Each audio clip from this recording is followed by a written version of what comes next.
माधोपुर गांव में पंडित राम प्रसाद जी अपनी पत्नी और बच्चों के साथ रहा करते थे। पंडित राम प्रसाद गांव में बने भगवान शिव के मंदिर में कई वर्षों से पूजा और सेवा का कार्य संभाल रहे थे।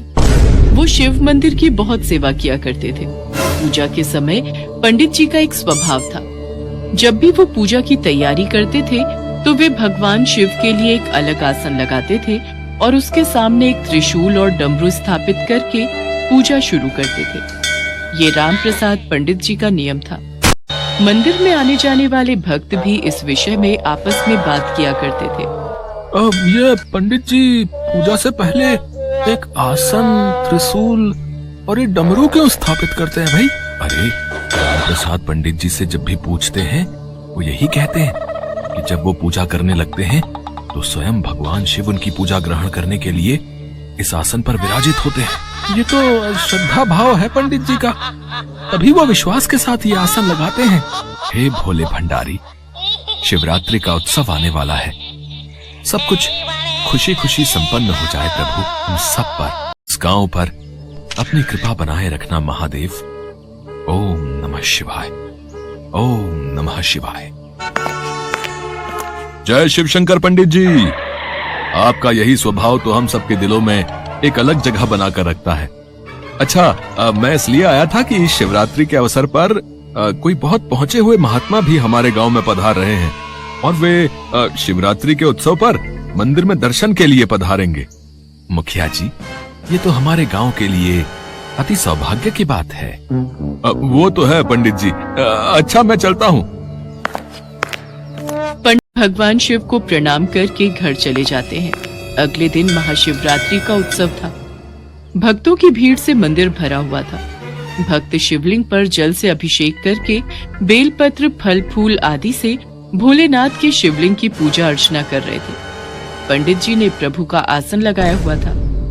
भक्तगण जानते थे कि पंडित जी ने ये आसन शिव जी के लिए बिछाया है, तभी वो महात्मा शिव मंदिर में दर्शनों के लिए आ जाते हैं। उनके पीछे भक्तों की भीड़ भी लगी थी। आइए आइए महाराज, हमारा बड़ा सौभाग्य है कि आप हमारे गांव में पधारे। आप हमारे गांव में पधारे। आज महाशिवरात्रि के पावन अवसर पर आपने आकर इस मंदिर की शोभा बढ़ा दी। महात्मा जी की जय, महात्मा जी की जय। सबका कल्याण हो। पहले हम मंदिर में थोड़ी देर विश्राम करना चाहेंगे। अच्छा, तो ये आसन हमारे लिए बिछाया है। अति सुंदर, अति सुंदर। अब क्षमा कीजिए महाराज, अब इस आसन पर आप नहीं बैठ सकते क्योंकि इस पर तो साक्षात महादेव विराजमान है। अपमान, घोर अपमान। क्या कभी महादेव भी ऐसे किसी आसन पर विराजमान हो सकते हैं? असंभव। विश्वास पर तो दुनिया कायम है महात्मा जी, और मेरा विश्वास है कि भगवान शिव सदैव मेरे द्वारा लगाए इस आसन पर बैठते हैं। अच्छा, कैलाश पर रहने वाले महादेव इतने मंदिरों को छोड़कर, इतने पूजा पाठ करने वाले पंडितों को छोड़कर यहाँ तुम्हारे आसन पर आकर बैठ गए, तो और संसार के बाकी भक्त तो पूजा व्यर्थ में ही कर रहे हैं। अच्छा, तुम्हें लगता है कि सचमुच महादेव इस आसन पर आकर बैठते हैं, तो क्या तुम्हारे पास इसका कोई प्रमाण है? महात्मा जी, भगवान में आस्था और विश्वास ही हमारी पूजा को सफल बनाता है। इधर उधर की बातें मत करो पंडित जी, मुझे प्रमाण दो। अरे मुखिया जी, मुझे पता है ये पंडित बरसों से मंदिर में चढ़ रहे दान दक्षिणा पर कुंडली जमाए बैठा है। अब इस पंडित की सच्चाई सबके सामने लाने का वक्त आ गया है। अच्छा हुआ समय रहते मैं आपके गांव में आ गया। आज महादेव के सामने इस पंडित की पोल खुल जाएगी। पंडित जी, आप जानते भी हो महात्मा जी कितने पहुंचे हुए हैं, फिर आप उनसे इस बहस में क्यों लगे हुए हो? जब महात्मा जी आपसे प्रमाण मांग रहे हैं तो आप उनको प्रमाण दीजिए। क्यों आपने इस आसन को बिछा रखा है? क्यों रोजाना मंदिर में महादेव के नाम पर यह आसन लगाते हैं? हमारे गांव में इस तरह का अंधविश्वास नहीं चलेगा पंडित जी। हाँ, आप चिंता मत करो मुखिया जी, अब इस पंडित का पत्ता कट होने वाला है। अब आप इस मंदिर की सारी बागडोर मेरे हाथों में दे दो। मैं अभी इस आसन को यहाँ से हटा देता हूँ। मेरे मंदिर में रहते इस तरह का कोई ढोंग नहीं रचेगा, कोई भक्तों को बेवकूफ नहीं बनाएगा। इस शासन के आगे भक्त सिर झुकाकर इतना चढ़ावा चढ़ा देते हैं और ये पंडित सारे चढ़ावे को अपनी जेब में भरकर घर ले जाता है। बस बहुत हुआ, अब ये आसन यहां नहीं रहेगा। अब इस मंदिर में सिर्फ महादेव के शिवलिंग की पूजा होगी। अरे अरे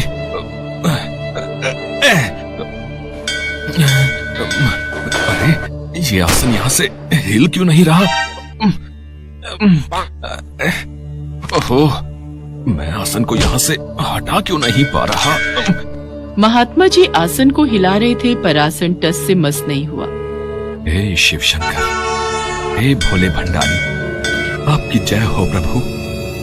मेरे विश्वास की जीत हुई, मेरी पूजा का फल मुझे मिल गया। मेरे भोले आदर और सम्मान करने लगे।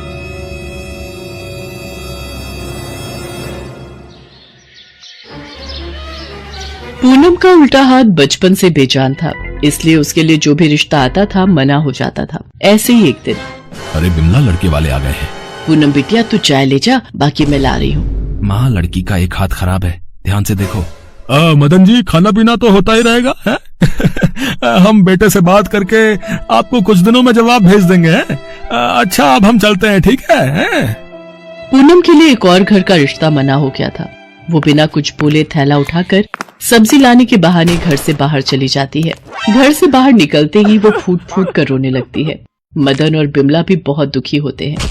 पता नहीं मोहल्ले की सब लड़कियों के हाथ पीले हो गए, हमारी पूनम के भाग्य में न जाने क्या लिखा है। जो भी लड़का देखने आता है इसके एक हाथ की खराबी की वजह से मना कर देता है। क्या करे बिमला, वो दिन मुझे आज भी याद है जब पूनम छोटी थी। सुनो जी, बारिश बहुत तेज हो रही है, मुझे नहीं लगता ये झुग्गी ज्यादा देर तूफान सहन कर पाएगी।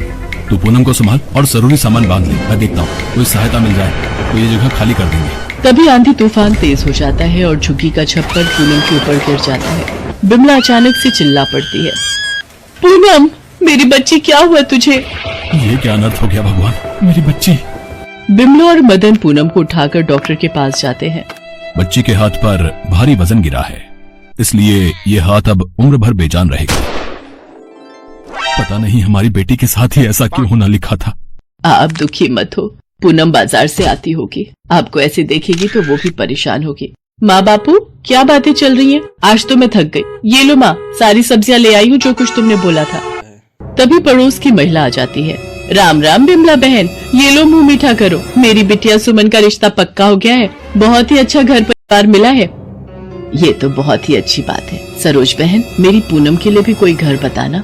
देखो बिमला बहन, कोई अच्छा लड़का तो मिलने से रहा, क्योंकि पूनम के हाथ की तकलीफ देखकर कोई भी लड़का हाँ नहीं करेगा। अच्छा, अब मैं चलती हूँ, बहुत तैयारियां करनी है। सरोज चली जाती है। पूनम की माँ बिमला काम में लग जाती है। तभी एक फकीर द्वार पर आवाज लगाता है, कुछ खाने को दे दे माई। माँ, द्वार पर कोई फकीर आए हैं, मैं उन्हें कुछ खाने को दे देती हूँ। ये लो बाबा, साग और रोटी। बिटिया, ये तेरे हाथ को क्या हुआ? बाबा, जब मैं छोटी थी तो एक हादसे में मेरे हाथ पर चोट आई थी। सब चिंता बाबा भोलेनाथ पर छोड़ दे बच्ची, देखना तेरा ये हाथ बिल्कुल ठीक हो जाएगा। क्या हुआ पूनम, बाबा को रोटी देने में बड़ी देर लगा दी, क्या हुआ बाबा? सब चिंता बाबा भोलेनाथ पर छोड़ दे बच्ची, देखना तेरा ये हाथ बिल्कुल ठीक हो जाएगा। बाबा, इसकी सारी सहेलियों की शादी हो गई, इसका बेजान हाथ देखकर सब लड़के मना कर देते हैं। पता नहीं इसका भाग्य कब खुलेगा। बिटिया, तेरी सारी चिंताओं की मुक्ति इस श्रावण मास में हो जाएगी। तू भोले बाबा के सावन के सोमवार व्रत रख, श्रद्धा भक्ति से पूजन कर। सावन का महीना भगवान शंकर को अति प्रिय है। जो कोई भी सच्चे मन से श्रावण मास में उनकी पूजा करता है, वो उस भक्त की सभी इच्छाएं पूरी करते हैं। और हाँ बेटी, भोलेनाथ के आशीर्वाद से देखना, इस बार तुम अपने माता पिता के साथ कांवड़ यात्रा भी करोगी। बाबा, मैं ये सावन के सोमवार व्रत जरूर रखूंगी। पूनम भगवान शिव के सावन मास में सोमवार व्रत रखने लगी। सावन मास में सुबह उठकर वो शिव मंदिर में जाकर पूजा पाठ करती और शिवलिंग पर जल चढ़ाती। एक दिन पूनम मंदिर में पूजा के लिए पहुंची। तभी, अरे कोई मेरी मदद कर दो, ये सामने कुएं से पानी निकाल दो, मुझे शिवलिंग पर जलाभिषेक करना है, कोई मेरी मदद कर दो। क्या हुआ बाबा, आप कुछ परेशान दिखाई दे रहे? बेटी, आज सावन मास की शिवरात्रि है, मुझे कुएं के जल से ही शिवलिंग पर जल से अभिषेक करना है, पर मैं वृद्ध हूँ, कुएं में से पानी निकालने में असमर्थ हूँ। क्या तुम मेरी सहायता करोगी? हाँ बाबा, मैं अभी आपके लिए कुएं से बाल्टी भर कर लाती हूँ। पूनम बाल्टी उठाकर कुएं के पास जाती है और कुएं से पानी निकालने लगती है। उसे याद ही नहीं रहता कि उसका उल्टा हाथ तो काम ही नहीं करता, पर वो दोनों हाथों से पानी की बाल्टी खींच लेती है और उस बूढ़े व्यक्ति के पास ले जाने लगती है। तो बूढ़ा व्यक्ति वहाँ नहीं होता। पूनम अपने दोनों हाथों की ओर देखती है। जो उल्टा हाथ बरसों पहले अपाहिज हो गया था, आज उसने उसी हाथ से कुएं से पानी निकाला। वो भागती हुई घर जाती है। माँ देखो, मेरा हाथ ठीक हो गया। भगवान भोलेनाथ ने मेरा हाथ ठीक कर दिया। क्या ये इतना बड़ा चमत्कार? हे शिव शंकर, आपका ये कैसा अनोखा चमत्कार है प्रभु। मेरी बिटिया का हाथ ठीक हो गया। भगवान, आपकी महिमा अपार है। पूनम बिमला और मदन को मंदिर में घटी सारी घटना विस्तार से बताती है। पूनम, वो भगवान शंकर की ही कोई लीला थी जो तुम्हारा हाथ ठीक करने के लिए उन्होंने रची थी। स्वयं भगवान शिव तुम्हारी मदद के लिए आए बेटी। ये सब सावन मास के सोमवार व्रत का फल है। सच में भोलेनाथ के सावन के सोमवार व्रत बहुत ही फलदायी है। तूने उन फकीर बाबा के कहने पर ये व्रत रखे और आज ये चमत्कार हो गया। तभी वो फकीर बाबा आ जाते हैं। मैंने कहा था ना बेटिया, भोलेनाथ के सावन के महीने की मान्यता बहुत है। तेरे सारे दुख दूर हो जाएंगे। भोले बाबा तुझे सदा खुश रखें। देखते ही देखते वो फकीर बाबा भी ओझल हो गए। पूनम के दुख दूर हो चुके थे। वो अपने पिता से कहती है, बापू, मैं भी कांवड़ यात्रा पर जाना चाहती हूँ, चलोगे ना? मुझे शिव जी का जलाभिषेक करना है। हाँ बेटी, हम कांवड़ का जल लेने जरूर जाएंगे। बिमला और मदन पूनम को लेकर कांवड़ यात्रा के लिए जाते हैं। पूनम हरिद्वार से जल लाकर शिव मंदिर में शिवलिंग की पूजा अर्चना करती है। कुछ दिनों बाद मदन और बिमला एक अच्छा लड़का देखकर पूनम की शादी कर देते हैं। पूनम को एक सुयोग्य वर की प्राप्ति होती है।